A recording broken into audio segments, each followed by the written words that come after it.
ನಮಸ್ಕಾರ. ನಾನು C P Ranganath. ಪ್ರೀತಿ ಮಕ್ಕಳೇ, ನೀತಿಕತೆ ಸಂಖ್ಯೆ 261.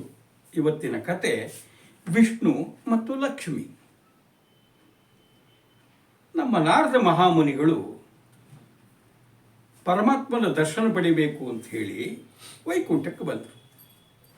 ವೈಕುಂಠದ ಬಾಗಲಲ್ಲಿ ದ್ವಾರಪಾಲಕರಾದ ಜಯವಿಜಯ ನಿಂತಿದ್ದರು.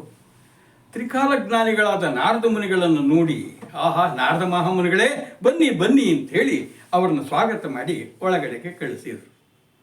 ನಾರದ ಮಹಾಮುನಿಗಳು ಬಂದರು. ವೈಕುಂಠದಲ್ಲಿ ಶೇಷಶಯನ ಆದಿಶೇಷನ ಮೇಲೆ ನಮ್ಮ ವೈಕುಂಠಾಧಿಪತಿ ಯಾರು ವಿಷ್ಣು ಆರಾಮ ಮಲಗಿದ್ದ.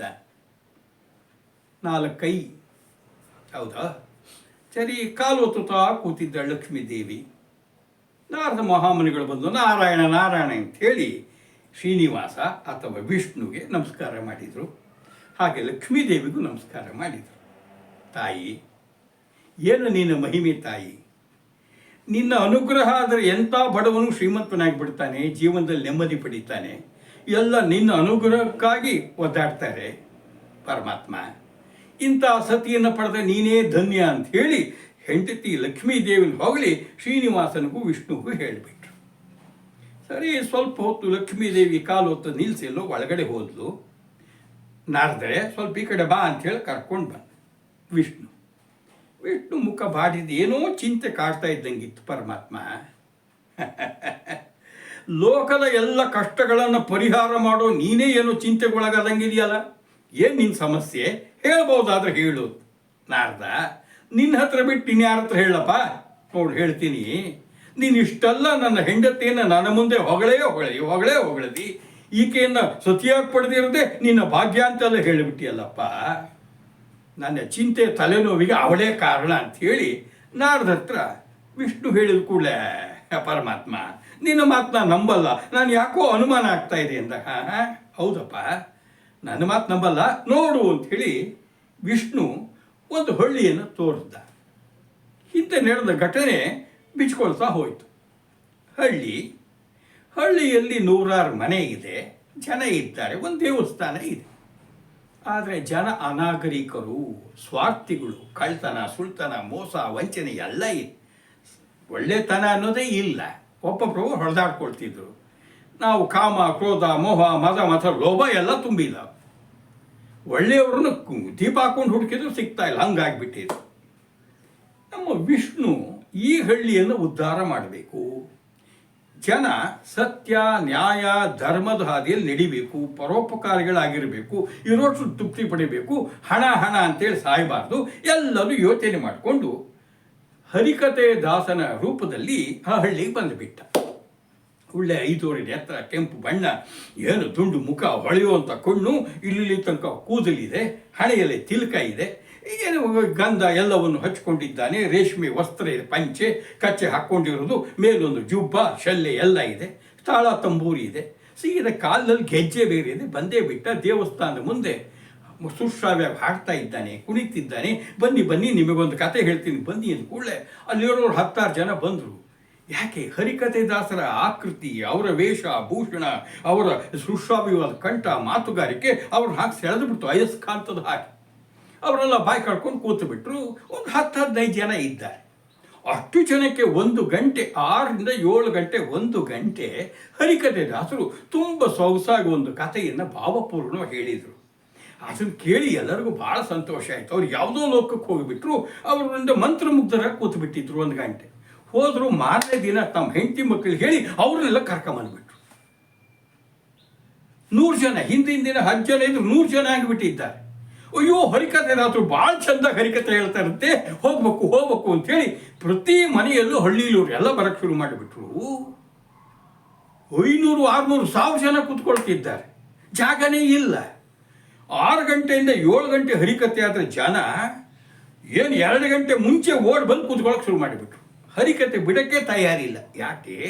ಹರಿಕತೆ ಜೊತೆಗೆ ಅವ್ರು ಹೇಳ್ತಾ ಇದ್ದ ಉಪಕಥೆಗಳಿರ್ಬೋದು, ಇದರಿಂದ ನಿಧಾನವಾಗಿ ಹಳ್ಳಿಯ ಜನರು ಮನಸ್ಸು ಪರಿವರ್ತನೆ ಆಗಿಬಿಡ್ತು. ಸುಳ್ಳು ಹೇಳೋದು ಬಿಟ್ಟರು, ಮೋಸ ಮಾಡೋದು ಬಿಟ್ಟರು, ಸ್ವಾರ್ಥ ಬಿಟ್ಟರು, ಕೈಲಾಗಿದ್ದು ಪರೋಪಕಾರ ಮಾಡೋದು ಕಲ್ತ್ಕೊಂಡ್ರು, ಇರೋಟ್ರಲ್ಲಿ ತೃಪ್ತರಾಗಿರೋದು ಕಲ್ತ್ಕೊಂಡ್ರು. ಹಾಗಾಗಿ ಹಳ್ಳಿಯಲ್ಲಿ ಒಂದು ಉತ್ತಮ ವಾತಾವರಣ ಬಂದುಬಿಡ್ತು. ಎಲ್ಲ ನೆಮ್ಮದಿಯಾಗಿದ್ದಾರೆ. ಯಾಕೆ? ಸುಳ್ಳು ಮೋಸ ಇಲ್ಲ, ಮಹತ್ವಾಕಾಂಕ್ಷೆ ಇಲ್ಲ, ಪರೋಪಕಾರ ಇದೆ. ಬಡತನ ಇದ್ರೂ ಸಹಿತ ದುಃಖ ಸಂಕಟ ಇಲ್ಲ, ಒಬ್ರಿಗೊಬ್ರು ಸಹಾಯ ಮಾಡ್ಕೊಂಡು ಇದ್ದು ಬಿಟ್ರು. ಆದರೆ ಒಂದಿನ ಏನಾಗ್ಬಿಟ್ಟಿದೆ, ಒಬ್ಬ ಅತ್ತೆ ಹರಿಕತೆ ಕೇಳಲಿಕ್ಕೆ ಹೋಗ್ಬೇಕು ದಾಸರದು ಅಂತ ಹೇಳಿ ಬೇಗ ಬೇಗ ಊಟ ಮುಗಿಸಿದ್ಲು. ತನ್ನ ಮಕ್ಕಳು ಕರ್ಕೊಂಡ್ಲು. ಸೊಸೆಗೆ ಹೇಳಿದ್ಲು, ನೋಡವ್ವ, ಇನ್ನೂ ಈಗ 3 ಗಂಟೆ, ನಾನು ನನ್ನ ಮಕ್ಕಳು ಹೋಗಿ ಜಾಗ ಹಿಡ್ಕೊಂಡಿರ್ತೀವಿ. ನೋಡು, ಪಾತ್ರೆ ಗೀತ್ರೆ ಎಲ್ಲ ತೊಳೆದು ನೆಲ ಎಲ್ಲ ಒರೆಸಿ ಆ ಹಸುಗಳಿಗೆ ಮೇವು ಹಾಕ್ಬಿಟ್ಟು ನೀನು ಬೇಗ ಬಂದ್ಬಿಟ್ಟು ನೀನು ಜಾಗ ಹಿಡ್ಕೊಂಡಿರ್ತೀಗಳವ ಅಂದ್ಕೂಡಲೇ ಅತ್ತೆ ಮಾತಿಗೆ ಇಲ್ಲ ಅನ್ನೋದೇನು, ಆಯ್ತತ್ತೆ ಜಾಗ ಹಿಡ್ಕೊಂಡಿರ್ತಲ್ಲ ಬೇಗ ಬರ್ತೀನಿ ಅಂತೇಳಿ ಅವ್ರು ಕಳಿಸ್ಕೊಟ್ಲು. ಸರ ಮನೇಲಿ ಪಾತ್ರೆ ಗೀತ್ರೆ ತೊಳೆದು ಕಸ ಎಲ್ಲ ಹೊಡೆದ್ಲು, ನೆಲ ಎಲ್ಲ ಒರೆಸಿದ್ದಾಳೆ. 5 ಗಂಟೆ ಆಗಿಬಿಡ್ತು. ಅಯ್ಯೋ ಇನ್ನೇನು 6 ಗಂಟೆಗೆ ಶುರುವಾಗುತ್ತೆ, ಬೇಗ ಹೋಗ್ಬೇಕು ಅಂತೇಳಿ ಬೀಗ ತಗೊಂಡು ಬೀಗ ಹಾಕೋಣ ಬಂದು ಅಷ್ಟೊತ್ತಿಗೆ ನೋಡಿದ್ರೆ ಯಾವುದೋ ಮುದುಕಮ್ಮ ಬಂದುಬಿಟ್ಟಿದ್ದು. ಅಮ್ಮ ಅಮ್ಮ ಅಮ್ಮ ಅಂತ ಕೂಗ್ತು. ಯಾರಮ್ಮ ನೀನು, ಯಾಕೆ ಬಂದಿ? ಹಣ್ಣು ಮುದುಕಿ ಬಾಡುವಳು. ಅಮ್ಮ ಬಾಯಕ್ಕೆ ನೀರು ಕೊಡ್ರವ, ನೀರು ಕೊಡ್ರಿ, ಒಂದು ತಮ್ಮಿಗೆ ನೀರು ಕೊಡ್ರಿ, ಕುಡಿಬೇಕು ಅಂತ. ಸೊಸೆಗೆ ಸಿಟ್ಟು ಬಂದುಬಿಡ್ತು. ನಾನು ಹರಿಕತೆ ಕೇಳಕ್ಕೆ ಬೇಗ ಹೋಗ್ಬೇಕು ಅಂತೇಳಿ ಇದ್ಯಾವುದೋ ಮುದುಕಿ ಒಕ್ಕಸ್ಕೊಳ್ತು ಅಂತೇಳಿ, ಇಲ್ಲ ಕಣಮ್ಮ ನೀರು ಕೊಡಲ್ಲ, ನಾನು ಬೇಗ ಹೋಗ್ಬೇಕು ಅಂಥೇಳಿ ಅವಸರ ಮಾಡ್ಕೊಂಡು ಮಾಡಿದ್ರು. ಆಗ ಮುದುಕಿ ಮತ್ತೆ ಕೇಳ್ತು, ಅಯ್ಯೋ ಹಾಗೆ ಮಾಡಬೇಡಮ್ಮ, ಸತ್ತು ಹೋಗ್ಬಿಡ್ತೀನಿ, ಪುಣ್ಯ ಬರುತ್ತಾಯಿ, ಹಾಗೆ ಮಾಡಬೇಡ, ನೀರು ಕೊಡಮ್ಮ, ನಾನು ಬೇಗ ಕೊಡಿಸ್ಬಿಡ್ತೀನಿ, ಹಿಂಗೆ ಕೊಟ್ಟು ನೀನು ಬೇಗ ಕೊಡಿಸ್ಬಿಡ್ತೀನಿ, ನೀನು ಹೋಗವ ಅಂತ. ಇವಳಿಗೆ ನೆನಪಾಯ್ತು ಹರಿಕತೆ ದಾಸರು ಮಾತು. ನೋಡಿ, ಯಾವತ್ತೂ ಮನೆ ಬಾಗಿಲಿಗೆ ಬಂದು ಹಸಿದು ಬಂದವ್ರಿಗೆ ಒಂದು ತುತ್ತು ಅನ್ನ ಕೊಡಬೇಕು. ಬಾಯಾರಿ ಬಂದವರಿಗೆ ನೀರು ಕೊಡದೆ ಇದ್ದರೆ ರೌರವ ನರಕ ಪ್ರಾಪ್ತಿ.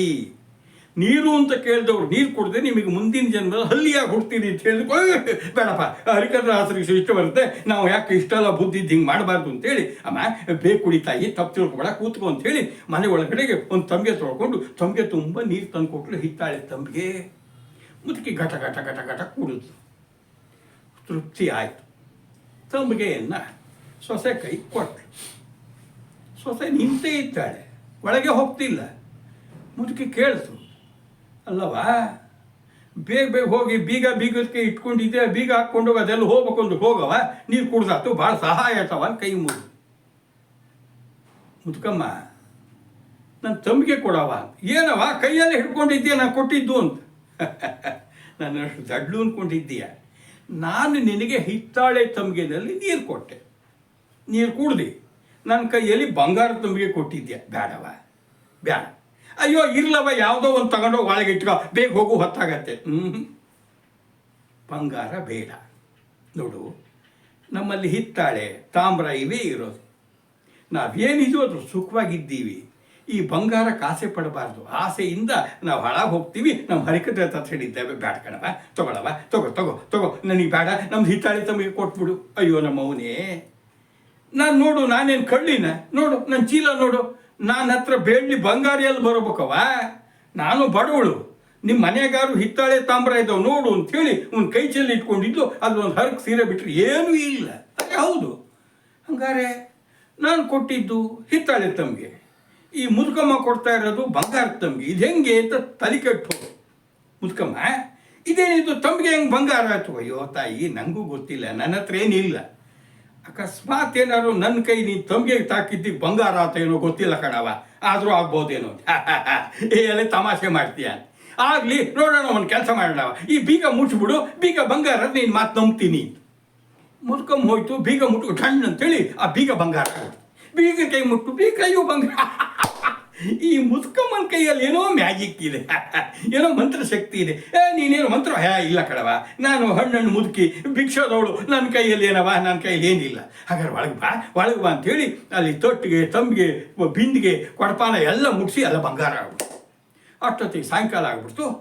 ನಾನು ಬರ್ತೀನವ ಅಂದ್ಕೂಡಲೇ ಹೊಂಟುಬಿಡ್ತು ಮುದುಕವ. ನೀನು ಎಲ್ಲಿ ಇರ್ತೀಯ? ನಮ್ಮೂರ್ನಾಗ ಬಂದು ಹಾಕ್ತೀನಿ ಇರು ಅಂದ್ಕೂಡಲೇ ಇರ್ತೀನವ, ಊರು ಹೊರಗಿನ ಮರ ಇದೆಯಲ್ಲ ಅಲ್ಲಿ ಇರ್ತೀನಿ, ಅರಳಿ ಮರ ತಾಳಿಗೆ ಅಂತ ಹೋಗ್ಬಿಡ್ತು. ಹರಿಕತೆ ಮುಗಿಸ್ಕೊಂಡು ಅತ್ತೆಮ್ಮ ಬಂದ್ಲು, ಮಕ್ಕಳೆಲ್ಲ ಬಂದ್ವು. ಯಾಕವ ಸೊಸೆ ಬರಲೇ ಇಲ್ಲ? ಭಾಳ ಚಲೋ ಇತ್ತು ಹರಿಕತೆ, ಕೇಳಬೇಕಿತ್ತು ಅಂತ ಹೇಳ್ತಾರೆ.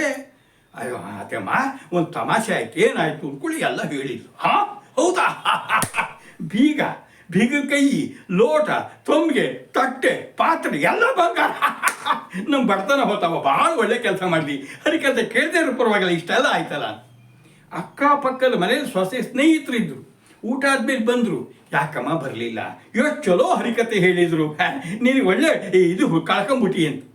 ಅಯ್ಯ, ಹರಿಕತೆ ಬರದೇದಕ್ಕೆ ನಂಗೆ ಲಾಭ ಆಯ್ತು. ಹರಿಕತೆ ಕೇಳಿದ್ರು ಶ್ರೀಮಂತಿಗೆ ಬರ್ತಿತ್ತ, ಬಡತನ ಹೋಗ್ತಿತ್ತ, ನೋಡು ನಮ್ಮಲ್ಲಿ ಹಿಂಗೆ ಆಯಿತು ಅಂತ ಹೇಳಿಬಿಟ್ರು. ನಮ್ಮಲ್ಲ ಬಿಡು ಅಂದ್ರು. ಕರ್ಕೊಂಡು ಒಳಗಡೆ ಎಲ್ಲ ತೋರಿಸಿದ್ಲು. ನಂಬಂಗ ಅವ್ರ ಅಜ್ಜಮ್ಮ ಎಲ್ಲಿಯಾಳೆ, ನಮ್ಮನೆಗೂ ಬರ್ಬೇಕಣೆ, ನಮ್ಮನೆದು ಬಡತನ ನಿವಾರಣೆ ಆಗಲಿ ಅಂದಾಗ, ಅಯ್ಯೋ ಅದಕ್ಕೇನು ಬೆಳಗ್ಗೆ ಕರ್ಕೊಂಡು ಹೋಗ್ತೀನಿ, ಊರು ಹೊರಗೆ ಹಳ್ಳಿ ಮರತಾಳಿಗೆ ಇರ್ತೀನಿ ಅಂತ ಹೇಳಿ ಹೇಳ್ಕೊಂಡು ರಾತ್ರಿ ಯಾರು ನಿದ್ದೆನೇ ಮಾಡಲಿಲ್ಲ. ಬೆಳಗ್ಗೆ ಎದ್ಕೊಂಡು ಸ್ನಾನ ಮಾಡ್ಕೊಂಡು ಓಡಿದ್ರು. ಅಜ್ಜಮ್ಮ ಅಜ್ಜಮ್ಮ ಅಜ್ಜಮ್ಮ ಅಂತ. ಅಜ್ಜಮ್ಮ ಅಲ್ಲೇ ಕೂತ್ಕೊಂಡ್ಬಿಟ್ಟಿರಿ.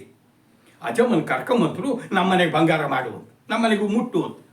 ನಾನು ದಿನಕ್ಕೆ 4 ಮನೆಯಲ್ಲಿ ಮುಟ್ಟೋದು, ಸಾಯಂಕಾಲದ ಹೊತ್ತೆ ಮುಟ್ಟೋದು, ಹೀಗೆಲ್ಲ ಮುಟ್ಟಲ್ಲ ಅಂತ. ಸಾಯಂಕಾಲ ಹರಿಕತೆಗೆ ಹೋಗೋ ಸಮಯಕ್ಕೆ ಇದು 4 ಮನೆಗೆ ಹೋಗಿ ಎಲ್ಲ ವಸ್ತುಗೂ ಮುಟ್ಟು ಬಂಗಾರ ಆಯಿತು. ಇವ್ರ ಮನೆಯವ್ರು ಹೋಗಲಿಲ್ಲ ಹರಿಕತೆಗೆ, 4 ಜನ ಹೋಗಲಿಲ್ಲ. ಮಾರನೇ ದಿನ ಈ ಸುದ್ದಿಯಾಗಿ ಹರಿಕತೆಗೆ ಹೋಗೋರಲ್ಲ ನಮ್ಮನೆಗೆ ಬಾ ಅಜ್ಜಮ್ಮನ ಕರ್ಕೊಂಡು ಹೋಗಿ ದಿನ 4 ಮನೆಗೆ ಬಂಗಾರ ಮಾಡಿಸೋಂತ ಕೂತರು.